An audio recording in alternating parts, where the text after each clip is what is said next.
Hello, my name is Dr. Bridget Scott, and I'm delighted to welcome you to this AstraZeneca-sponsored webinar, an evaluation of current clinical trials and research in multidisciplinary teams in cancer care. Joining me today are two great speakers, Dr. Mladjan Protic and Dr. Harpreet Wasan. Dr. Mladjan Protic is Head of Department for Surgery, Clinic for Surgical Oncology at the Oncology Institute of Vojvodina of Novi, Serbia, and Associate Professor, Department of Surgery, Medical Faculty, University of Novi Sad, Serbia. He has been involved in various projects, including Principal Investigator and National Coordinator for the EORTC study, Diffusion-Weighted Magnetic Resonance Imaging Assessment of Liver Metastasis to Improve Surgical Planning, and Principal Investigator for an EORTC-ESO collaboration, a prospective colorectal liver metastasis database with an integrated quality assurance program. He is a member of various professional societies and has over 60 publications.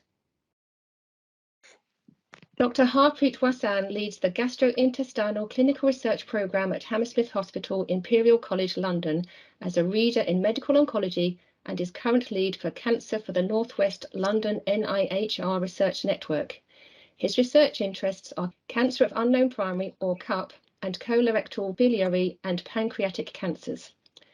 Dr. Wasan has led and participated in trials that resulted in new standards of care, with interests in designing and implementing novel paradigm and interventional trials, including non-drug interventions. He is the Chief Investigator of the completed National CRUK NIHR study for cancer of unknown primary, CUP1, which compared rapid molecular diagnostics, and the NSHE 100K genome GCIP domain lead for CUP. He has started an immunotherapy study for CUP patients and is UK Chief Investigator in a tumour mutational burden study that includes CUP patients. He is an advisory board member for the Cancer of Unknown Primary Foundation, has helped to develop Macmillan patient information, and was invited to give support for the original NICE CUP guidelines. Following presentations by Dr. Protic and Dr. Wasan, there will be a live Q&A session where you are invited to ask our experts any questions you may have on today's topic. Please type your questions in the questions section on the right and we'll try our best to answer them all. The views and opinions expressed are those of the speakers and not necessarily those of AstraZeneca or EMJ. Dr. Protic will start off the webinar. Dear colleagues, it is my great pleasure to share with you our thoughts and experience in multidisciplinary teams in cancer care. There is no disclosure. There is increased number of patient survival to the greater than 50% in many developed countries, and the best results now approach 60% of long-term survivals. But failure to implement the best practice has resulted in 50,000 to 100,000 avoidable deaths every year, even in Europe. But further improve of long-term survival will be to 70% by 2035. But multidisciplinary care will be the central to that effort. So why MDT? But increasing knowledge about tumor biology, especially in molecular markers, and personalized approach to each patient's became a standard of patient's care, and the different therapeutic modalities bring us to the position that many doctors and many specializations should be included in cancer care for every patient. So, but also, why MDT? Personal point of view can be very subjective, and only observation from different points can provide more comprehensive picture and impression about the object of observation. MDT is based on similar principles. I would like to bring to your attention how important is point of view in the initial estimation for the treatment on example of liver metastasis of colorectal cancer. On this slide, I'm going to show you our rough data about disease-specific survival for patients with colorectal liver metastasis. As you can see, a patient who undergo liver resection, green line, do have much better survival in comparison with a patient without liver resection. A liver resection is the most important factor for long-term survival. And the main aim of initial MDT for colorectal liver metastasis is to define if liver lesions are resectable and or non-resectable. But how we do estimate resectability of colorectal liver metastasis? We use images, CT or MRI, and surgeons with radiologists try to imagine if it is possible to remove all lesions and to preserve enough volume of liver parenchyma for the life to ensure homeostasis. It sounds quite simply, but I would like to show you in the next several slides how it works in practice on general population of those patients. I'm going to show you one paper published by Jones. The authors collect all patients for one cancer center and analyzed patients with colorectal liver metastasis who will send to palliative chemotherapy. And there were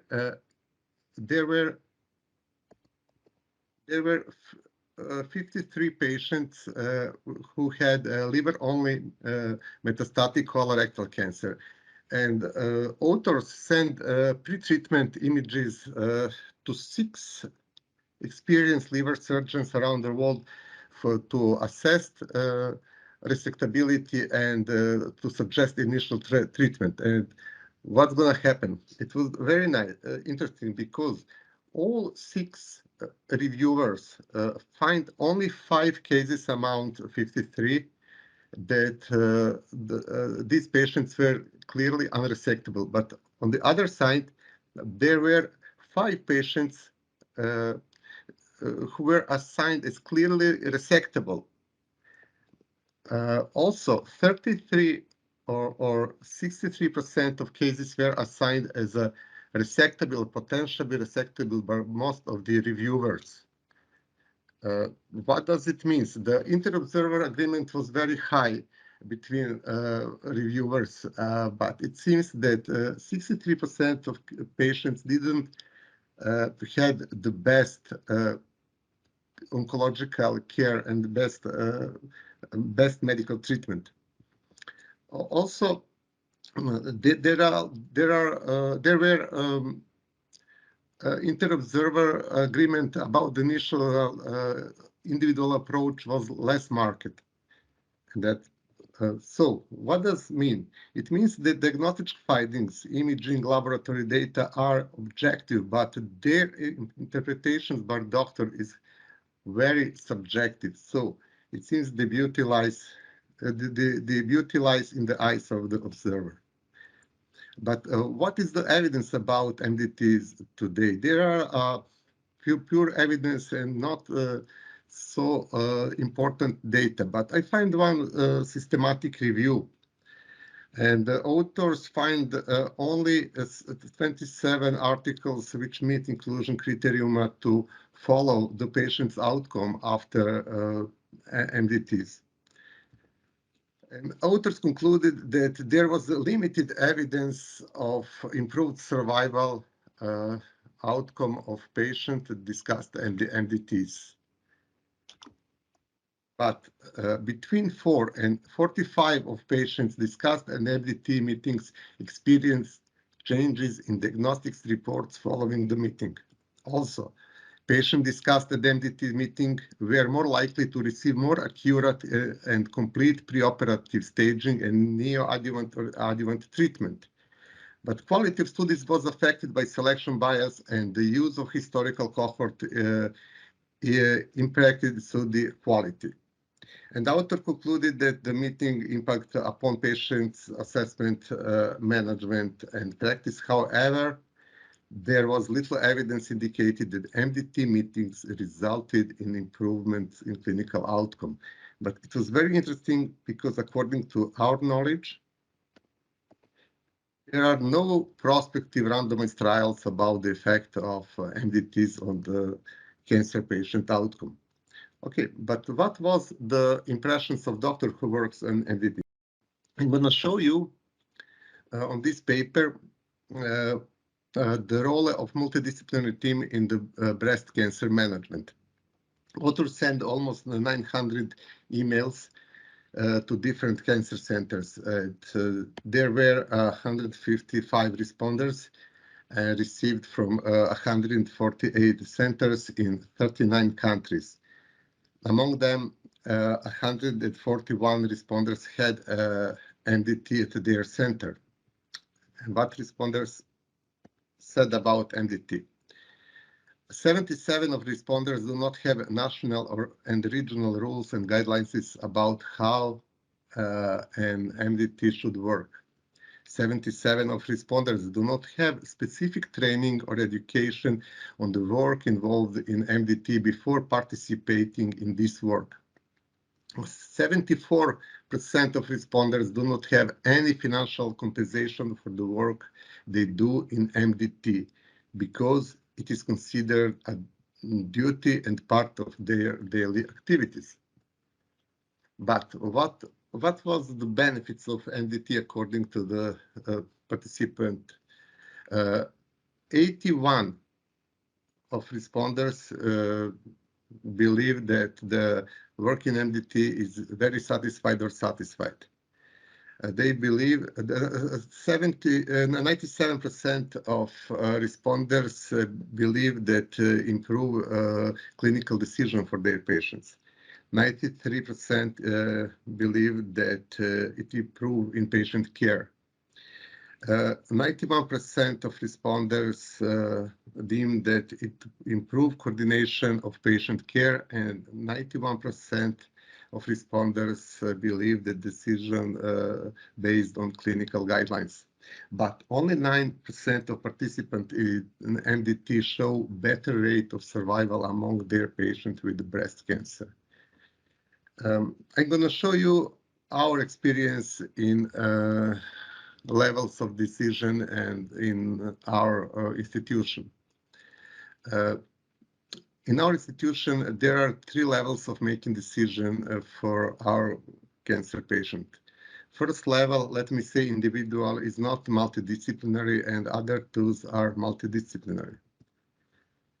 First one, individual. It means that the gold standard should be that every oncological patient is referred to MDT. Some experts mean that it is wasting of human resources and the time, and that is not necessary for every patient, especially for some typical cases. They deem that some decision can be made by individual doctors. Individual or one-to-one means that one doctor makes decision about necessary diagnostic procedure or eventually recommended treatment for one patient. It can be appropriate for some typical cases when a decision of treatment is also typical and clear. It is usually a situation when there is no more than one option. For instance, surgeon can indicate colectomy for early colon cancer or for some time of breast cancer. Also, decision of doctor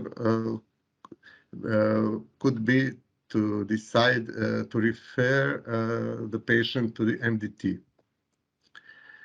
MDT, let me say, MDT levels 1. In my country, it's called commission. Majority of oncological patients are referred to the MDT. This MDT should accept many patients. At least 3 doctors with different specialization make this kind of MDT. They should be experienced in their fields because decisions should be made relatively quickly. One of the team members read medical documentation for one patient and present the case to the other member of MDT. These patients are relatively typical, and there are usually 2 or more diagnostic or treatment options. For instance, decision of neoadjuvant treatment of locally advanced rectal cancer or breast cancer. After short discussion, decision can be reported directly to the patient. On this way, MDT members can see the patient and check their performance status or maybe perform some kind of physical examination. Also, on this level of MDT could be to refer patients to the MDT level 2. What does it mean? MDT level 2, it's called consilium in my institution and my country. And in this kind of MDT, at least 5 doctors should be present, but it is welcome that many doctors participate in the MDT. Residents are also welcome. It is also preferred that more doctors from the same specialization participate in the work of this kind of MDT. The most complicated cases should be presented on this MDT. For instance, potentially resectable liver or lung metastasis when both liver and thoracic surgeons should be present. Patient with for cytoreductive surgery in HIPEC. And every doctor who do have such a patient present the case to the other members of MDT. Patient is not present on this kind of MDT. And all doctors can participate in the work of MDT and say their opinion and arguments about the case. Final decision is made by voting and a doctor report it to the patient. So what is advantage to work in this kind of MDT? But first of all, we believe that it is the best way to recommend the best option for the patient. In this type of work, we save our time and time for patient. We are sharing responsibility for decisions. Also, we are sharing a knowledge. In this way, we are teaching our young doctors how patient care should be treated. And also, in this way, we improve collaboration and understanding between different disciplines. Let me conclude. MDT is the standard approach for managing cancer patients. The most experienced doctors should work in MDT. There is no unique way how the MDT should work. The MDT should be recognized by law. There is a little research into the effect of MDTs on clinical outcome, and further research is needed to know what's the influence of MDT on the treatment of cancer patients.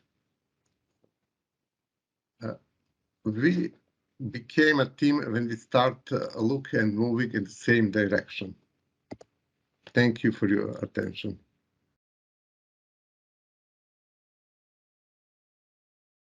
Thank you for asking me to share my insights into the concept of cancer of unknown primary and how this works as an exemplar for multidisciplinary team meetings, indeed more than any other cancer sites, because of the complexity of the ways that this can present and how this can also lead into a fast-track process for research, as we've experienced in our own institution.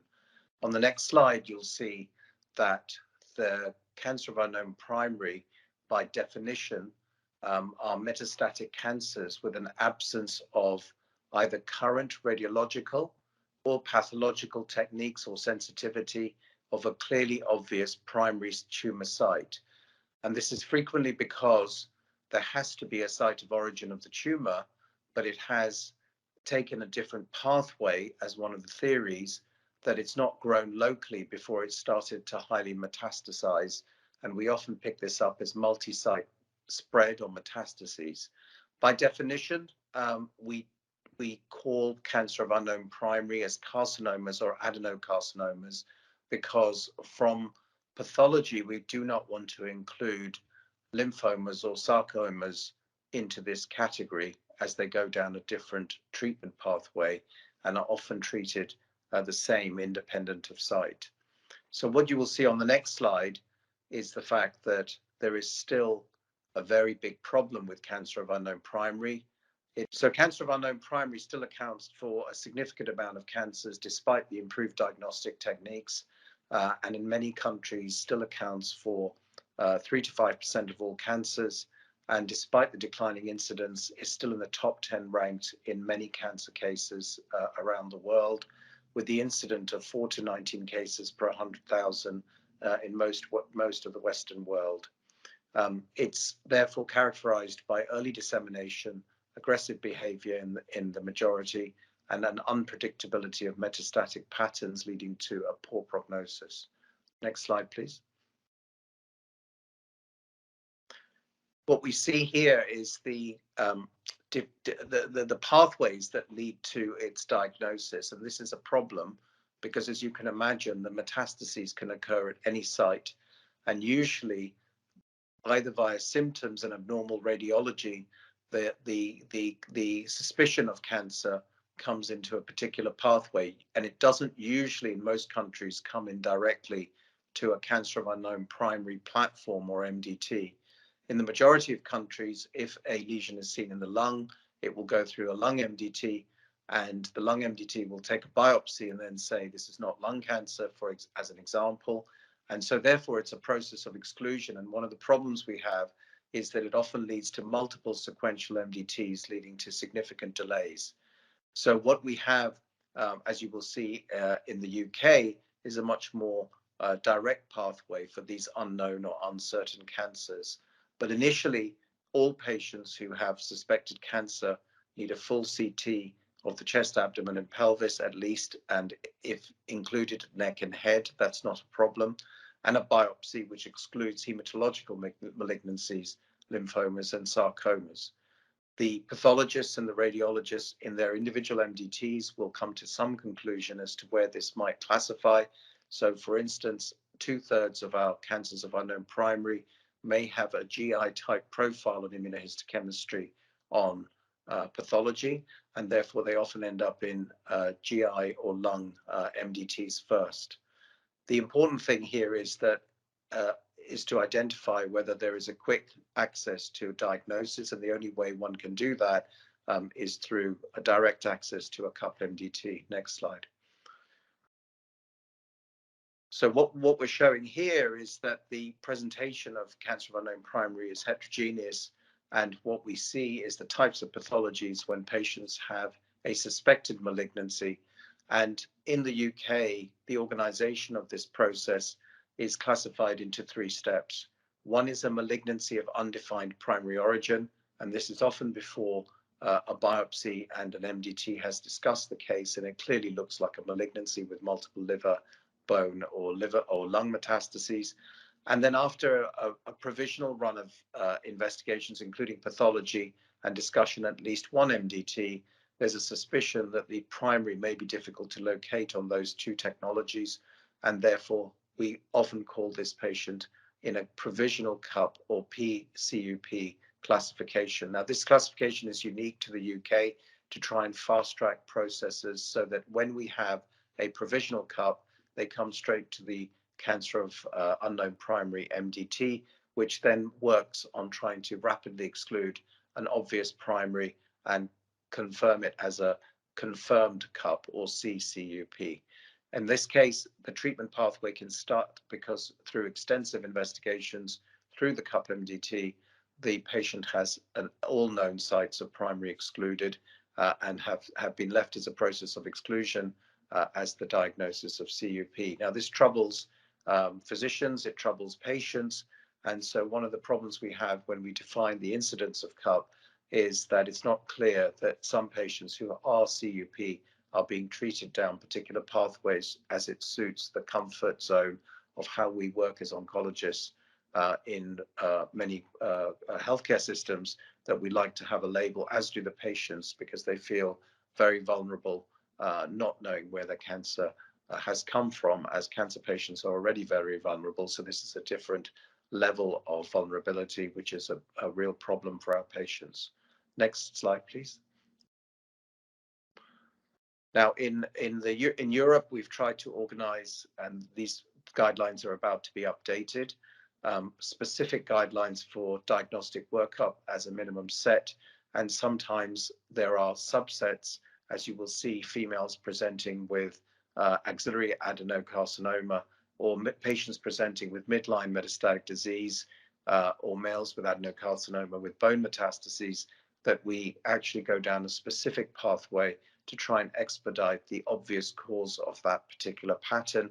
And the patterns are based on the assessments suggested on the right-hand column. Next slide, please. Now, there are some CUP subsets which are unknown primary, but they seem to fall into categories which have a better prognosis or a better response rate, probably because they overlap with subsets of known primaries with that particular characteristic. So an example here might be a patient who presents with isolated axillary lymph nodes, metastases from an adenocarcinoma on the biopsy, and this should be treated as a breast cancer, even if the investigations do not show an obvious breast cancer primary. Similarly, we have the same with primary peritoneal carcinomatosis, where its papillary serous carcinoma tend to go down ovarian routes, and squamous cell cancers restricted to cervical and inguinal regions are generally treated very specifically for local regional pathways of that particular type. Similarly, there will be some obvious cases where men have osteoblastic metastatic disease and there will be a raised PSA, but the prostate primary may not be evident. This may be treated as a prostate, and so on and so forth in terms of the types of subsets. And these are in the ESMO guidelines. Next slide, please. However, whichever way we look at these cases, the overall burden of disease is very aggressive, and the median overall survival remains very poor. In the majority of our cases, which is 85% of cases, it's unusual for patients to live more than a year, and this does depend on standard prognostic factors such as performance status and serum albumin and LDH when the patients present. In favorable subsets, we do have some patients that I described who may live more like akin to their tumor types. So for instance, breast cancer, although the breast cancer cases tend to be triple negative, but there are cases of the primary peritoneal cancer, midline germ cell tumors, which will survive 2 or 3 years, and also patients who present with loco-regional rather than widely metastatic disease often do better as well. Next slide, please. In this analysis that was done by the CUP Foundation, it shows here that in the UK, that CUP remains a significant problem as described, and actually looks at UK incidence from 1995 to 2015, where the decline was over 43%. But the UK mortality rate, despite it declining, is still extremely high, and it remains the 5th highest cause of cancer death in the UK. The other problem we have is that because of the advanced presentation of this disease, over half our patients in the UK present as an emergency, which compares to 23% of all cancers. Next slide, please. Now, moving to how we organize this in the UK through an MDT, we are structured throughout as regional centres of cancer excellence, and we have to show the National Health Service auditors on an annual basis that we have a fully constituted cancer of unknown primary MDT, which allows for rapid pathway for diagnosis and management. And the way that we describe this is a minimum membership as seen on the slide here. And some of the things that may not be familiar to certain countries would be, for instance, a clinical nurse specialist who is an advocate for the patient and works alongside the patient, sometimes called a key worker, to help support that patient through all the diagnostic tests, because often the diagnostic test numbers may be very high and take a particularly long period of time. Now, in some settings, we have 3 classifications of cancer care in the UK, which might pick up CUP. One is an acute oncology service for any patients with cancer or suspected cancer who come into a hospital. In a new diagnosis, as often these are emergencies, we classify a lot of the patients as malignancy of unknown origin, as per our NICE guidelines. And then after extensive investigations, they become a provisional or a confirmed CUP. Some of the MDTs we have constitute across all these 3 pathways. Some of them are specialist CUP pathways. So in my institution at Imperial, we have an AOS MUO MDT, which is separate from the CUP MDT.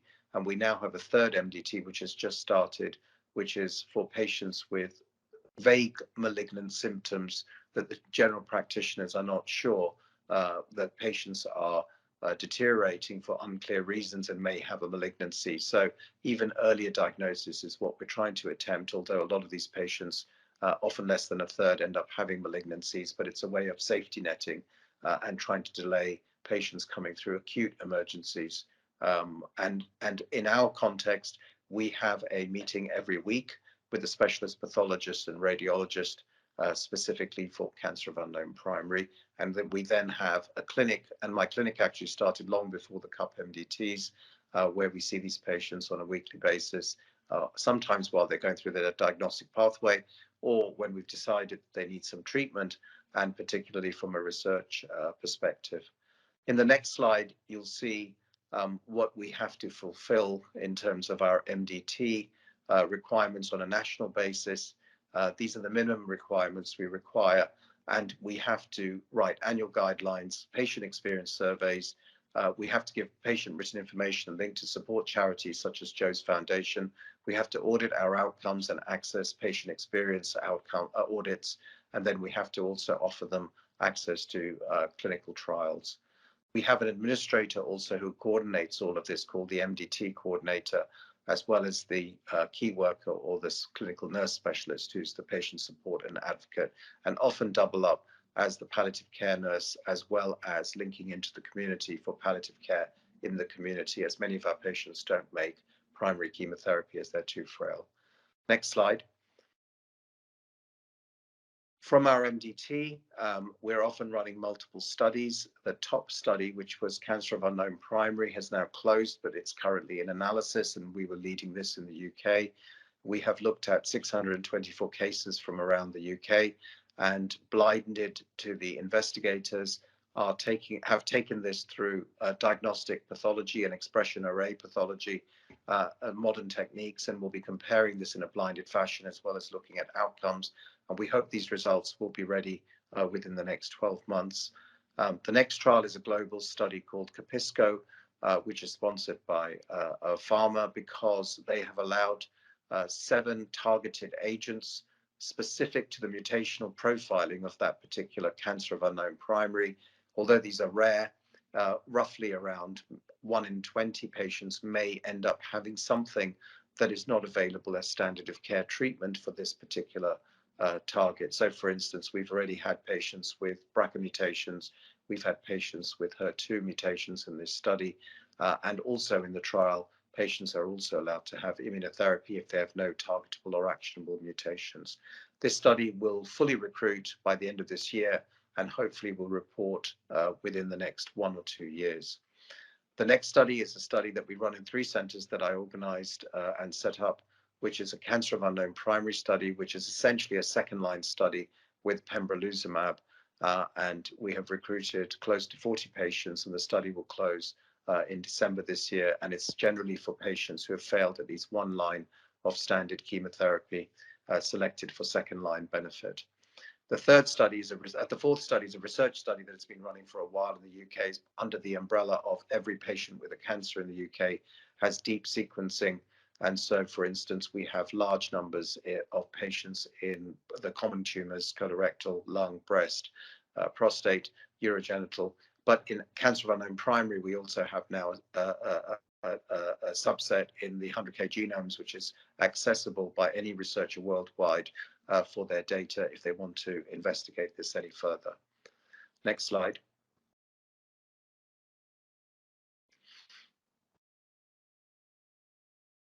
This is an example of how we run the cancer of unknown primary 1 study, which was a diagnostic study, and essentially is a very good way of saying that when you design clinical trials for patients, you want them to be enrolled very early on because of their poor performance status. And even the patients with poor performance status, if you're doing a molecular or a biological study, you want it to flow in the pathway that that patient flows. So in this particular case, we designed the study to follow the patient flow through the MDT.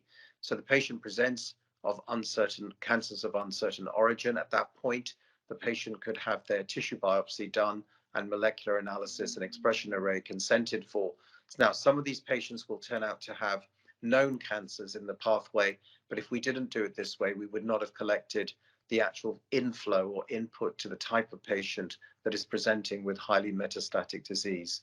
Then through investigations, we know that the center will decide that this patient is a cancer of unknown primary after multiple investigations, or that the patient has now got a pathology or an investigation such as a colonoscopy, which suggested that although it presented as slightly enigmatic with multiple metastases, the primary is clearly evident. In this study that we've done, we collect both tissue sets and we'll be comparing the two tissue sets, even if they have a known primary, as that anchors us for a control group as to how good the new technologies of expression testing are for, which is shown on the next slide.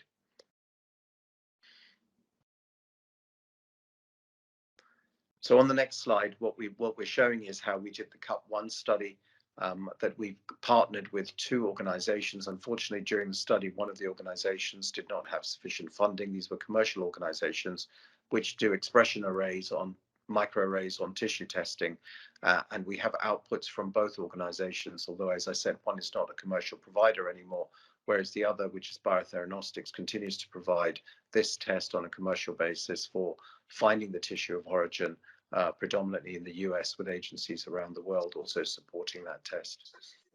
So that gives a good example of how you can use the flow of a patient to pragmatically design clinical trials, identify the patients, consent them very quickly in a cancer of unknown primary framework. And as I said, this is a study which has 624 patients. It's the largest of its type in the world. The Kamenica study will probably recruit a similar number of patients. But if you do a practical design on clinical trials and marry it to the MDT flows, you are likely to get a lot more information from different dimensions for patient support in the future. With that, I close my talk and thank you all for listening. Next slide, please. Thank you.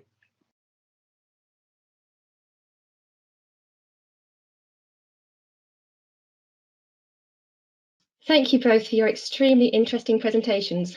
And now on to our live Q&A session, where you have the opportunity to ask our experts any questions you may have on this topic. Please type your questions in the questions section on the right. We have an audio link to Dr. Wasan, but due to technical issues, we have no video link. Apologies to our audience. Now on to our first question, specific question from Mladjan.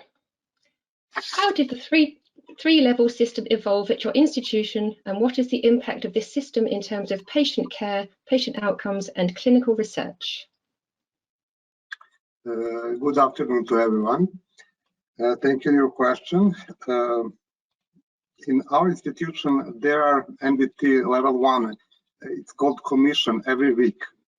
But for some kind of cancers, there are even more than 1 time per week MDTs for some specific cancers.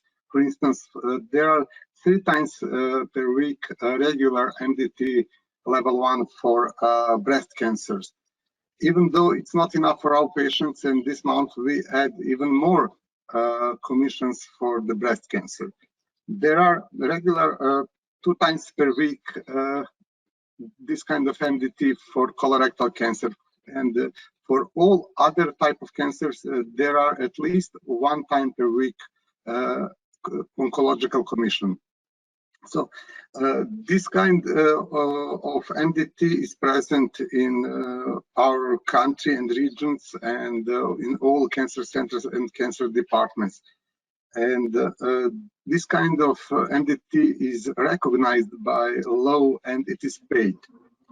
But level 2 of MDTs, it's called consilium. It happens every week in our institution, but only for hepatopancreatic biliary tumors and for cytoreductive surgery and HIPEC for peritoneal surface malignancy.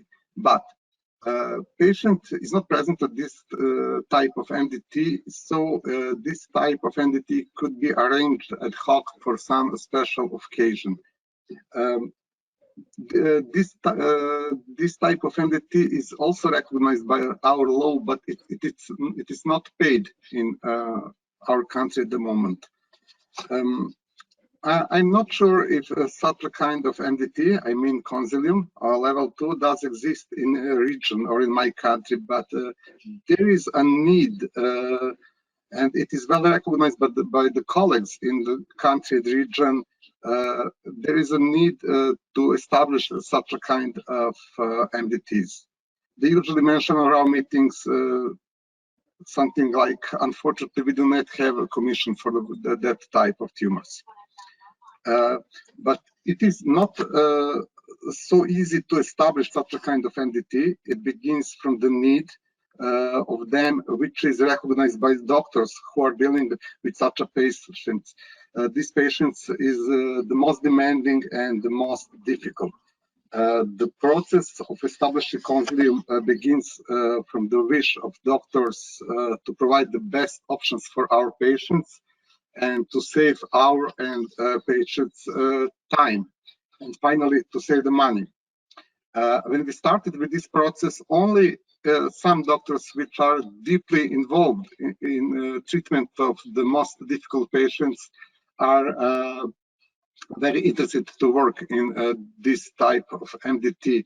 But after that, all other doctors accepted it. And today, this type of MDT for us is a truly MDT. Thank you. So it sounds like the system has evolved and there's a lot of buy-in from all the clinicians, and it's improving the patient experience and patient treatment, and I assume will lead to better patient outcomes.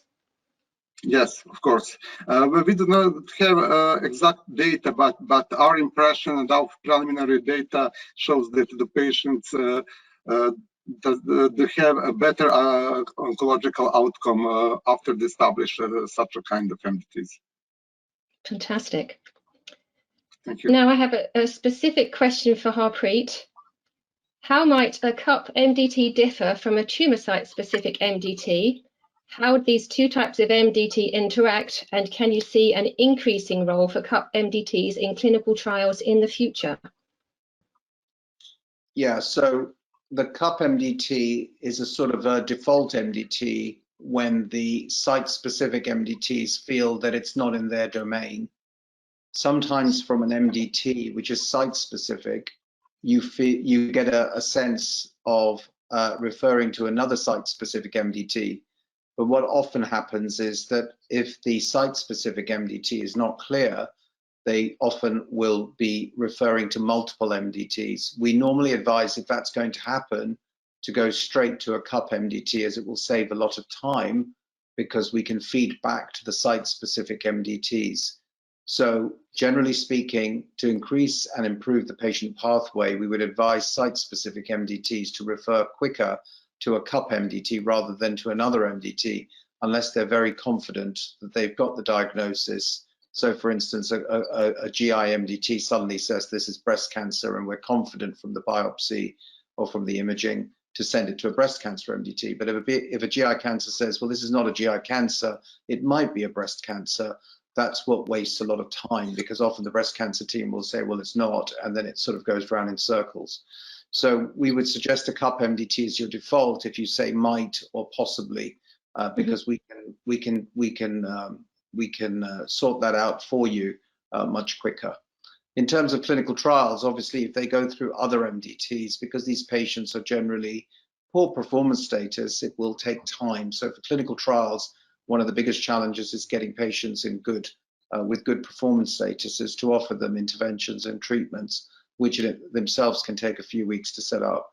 So there's no question that both from a translational research point of view and an interventional treatment point of view, you want the CUP MDT to be activated as soon as you are uncertain about the diagnosis, so that the trials can be linked in. In our institution, the trials are linked in immediately with the first MDT, for the first CUP MDT. So the CUP MDT is really going to save a lot of time for the patient and the clinician getting the patient on the right treatment path. Correct. And if it's not a CUP, we pass it back quickly to the site-specific MDT, say we've fully investigated it and it needs to go Yes. down this specific pathway. If it comes in that direction, they have more confidence that it's been to a general cancer MDT rather than a site-specific MDT, because then there's a little bit of negotiation as to why one thinks one thing and why we think another, why the other site-specific thinks another thing. They tend to trust the CUP MDT more because it's more comprehensive. I see. Fantastic. More of a general question for you both now. How has the role of MDTs in clinical trials evolved in recent years? And is the current role of MDTs maximised in clinical trials? Mladjan, would you like to start us off with that? Thank you, but I think that the MDTs and randomized clinical trials are like real world and randomized clinical trials. Clinical trials are standard methods for assessing treatment procedure. They are designed in well-defined circumstances with precisely defined inclusion and exclusion criteria. In that way, they are conducted on specific patient population. Investigators and monitors of the study check the stage of disease and every patient for inclusion and exclusion criteria. But the treatment effect and the follow-up is usually performed only by a radiologist. On the other hand, MDTs work in real circumstances with heterogeneous population of the patient. Every member of MDT check the stage of disease and risk factors. MDT estimate response on treatment and the follow-up of the patient. And MDTs use the data and evidence obtained from clinical trials to recommend the best treatment options for the patients. But of course, MDT, according to my knowledge, is not involved in clinical trials. We participate only in one prospective clinical study when MDT was obligatory to participate in the study. It was EORTC CLIMB trial for borderline and unresectable liver metastasis of colorectal cancer. But the role of MDT was just to define which liver lesions are unresectable or borderline resectable. Harpreet, do you have any comments on that question? Yeah, so I think this depends on how organized the national programs of MDT coordination are. So for instance, we have a different situation to what's been discussed in the UK. So we have a field within our MDT outputs that states, is this patient suitable for a clinical trial? So whether they are or not actually in the clinical trial, they are flagged up as potentially being recruited to a clinical trial. This has become even more important since for some cancers, such as lung cancer, molecular profiling, the cancers and also breast cancer go down into rapid subsets of molecular types of cancer. And this is happening with most of the cancers, and many of the trials are related to the type of mutation or change within that cancer, or for instance, immunotherapy sensitivity status such as PD-1 staining, etc. These are all done in the MDT in the UK, so that the patients, whether they go on treatment, on trial or off trial, have to be categorized in a molecular sense to decide what the outcome of that patient is. And the oncologist needs to know that even before they see them in the clinic. So all the pathology and the molecular pathology has to be done in parallel, and the patient is therefore then flagged up for a potential clinical trial. Now, whether they'll be eligible or not is a different matter, because they have to be consented, they have to have the information, etc. But if they're flagged up at that point, it helps to identify patients who you can offer clinical trials to at a much earlier stage. And often a lot of clinical trials have advantages because they have new drugs for the new paired mutations. So I think that's a very important point to make, that as we go forward, MDTs are going to become more and more important in clinical trial selection or for identifying patients. The second one that's already been mentioned is where you have complex pathways, such as, for instance, a two-step clinical trial with two different interventions. The example given was maybe a patient who has liver mets is unresectable or irresectable or borderline resectable, may need chemotherapy. Again, that needs the input of the MDT to agree with the individual how you would classify that patient. We've had this recently with a pancreatic cancer study called SPAC5, which is about to be published, where you do need a very clear view on the staging of whether this patient's resectable or non-resectable, rather than an independent person saying it's resectable or non-resectable, and then they would be eligible for that trial. So I think the role of MDTs is going to just increase for screening the right patients for clinical trials. Okay, that's really interesting. So you think the role of MDTs is going to increase, particularly in terms of patient selection, patient eligibility. In that respect, there are few clinical trials that directly compare MDT versus non-MDT care. Do you think there's going to be the option to, or the need to study this comparison, MDT versus non-MDT? Is it feasible? Is it necessary? Is everyone going to be interested in doing something like this? Harpreet? I think it's a very important question about whether proper quality assured processes within cancer treatment systems are assessed for the benefit to the patient. So for instance, I'll give you a good example, is that even just having patients having the best supportive care for patients who don't have chemotherapy in palliation improves their outcomes. So this has taken a long time to establish, but is now well established and well accepted.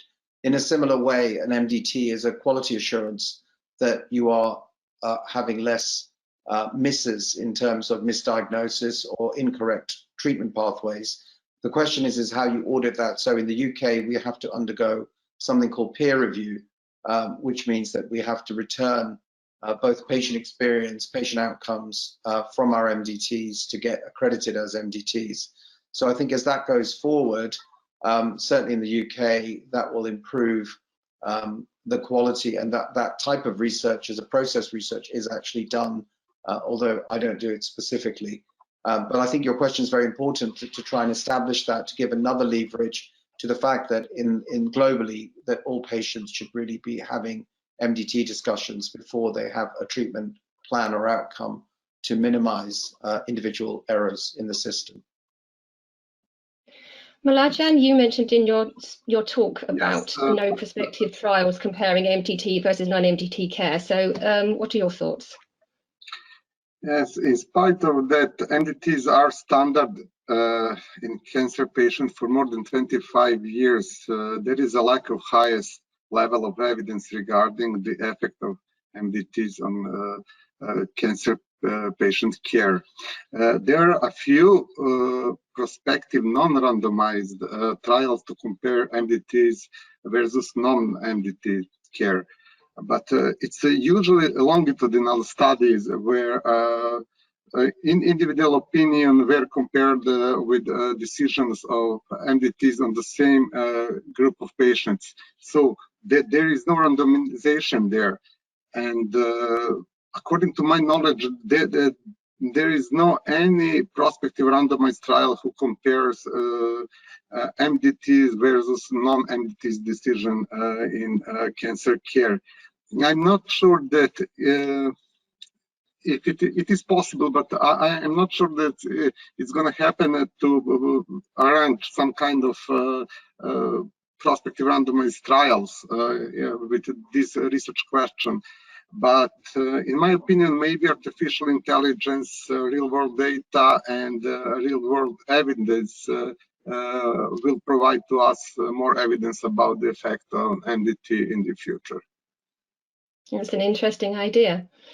Yes. Okay, what barriers or problems might the MDT face in a clinical trial, and how might these be overcome? Harpreet? So I don't think the MDT is a policer for the subsequent steps in clinical trials. So all MDTs can do is identify potential patients, and the patients are then fast-tracked to the clinics which run those clinical trials. I don't think the MDT should necessarily be involved in subsequent assessments of patients, whether they have exclusion or inclusion criteria, because once the patient's being assessed for a clinical trial, in institutes such as ours, we have clinical trial systems which then take over. So for instance, we have systems which measure measurable lesions, resist measurements of patients. Those are independent of the MDTs in our institution. So we're lucky enough to have that. All other institutions may not be lucky enough to have that. But an MDT won't have the capacity to be monitoring a patient on a clinical trial once they've started. So I would say to you, the MDT is very good at identifying patients for clinical trials, but subsequent to that is unlikely to be the main format for managing those patients. Okay. Mladjan, do you have a quick comment on that? Yes, maybe it could be a question for sponsors and designers of clinical trials, but I share opinion of Dr. Harpreet in general. Wonderful. Wonderful. Thank you both. That was a great Q&A discussion. Now I have one final question for our speakers. What are the key messages on an evaluation of current clinical trials and research in multidisciplinary teams in cancer care that you would like our audience to take away with them from this webinar? Harpreet, would you like to go first? So I think the key messages are that when one is doing clinical trials, one has a higher standard of quality assurance of making sure that the patients are eligible for that study. So the pathology and radiology, which is one of the two of the key components of MDTs, need to be verifying those aspects as to whether they're suitable for the clinical trials. Now, if you have clinical trials involving palliative care or pain, they can also be discussed in the MDT, and certainly in the UK we have that discussion with our patient advocates, which is usually the CNSs, which are the cancer site specific nurses, or the palliative care team might raise that. So in our institution we're doing not just interventional studies but also qualitative studies such as quality of life, as well as pain management trials, for instance. So I think the MDT has to establish that from a diagnostic point of view that there is no doubt what stage and classification the cancer is. And then from then on, the trials can be mentioned within the MDT to trigger the process for whether the patient's suitable or not. So those are the key messages: to use the MDT as a discussion point of which trials the patient might be suitable for is very good practice for expediting the best care for the patient. Thank you, Harpreet. And Mladjan, your final message? But in general, MDT is a standard of cancer patients' care, and it's our reality. More evidence are required regarding the influence of MDT, and we should work to obtain more evidence of MDT. And in my opinion, I share the opinion of Dr. Harpreet that there is MDT could be a bridge between the research and the clinical trials and clinical reality in some point and in some items of clinical research. Thank you. Thank you, Dr. Mladjan Protic and Dr. Harpreet Wasan, for a fascinating evaluation of current clinical trials and research in multidisciplinary teams in cancer care. Thank you also to our audience for joining us today and for asking such stimulating questions. Finally, thank you to AstraZeneca for sponsoring this webinar. If you enjoyed this webinar, please don't forget to check out our EMJ Reviews website, where you can find other webinars, articles and podcasts. Until next time, take care and goodbye for now.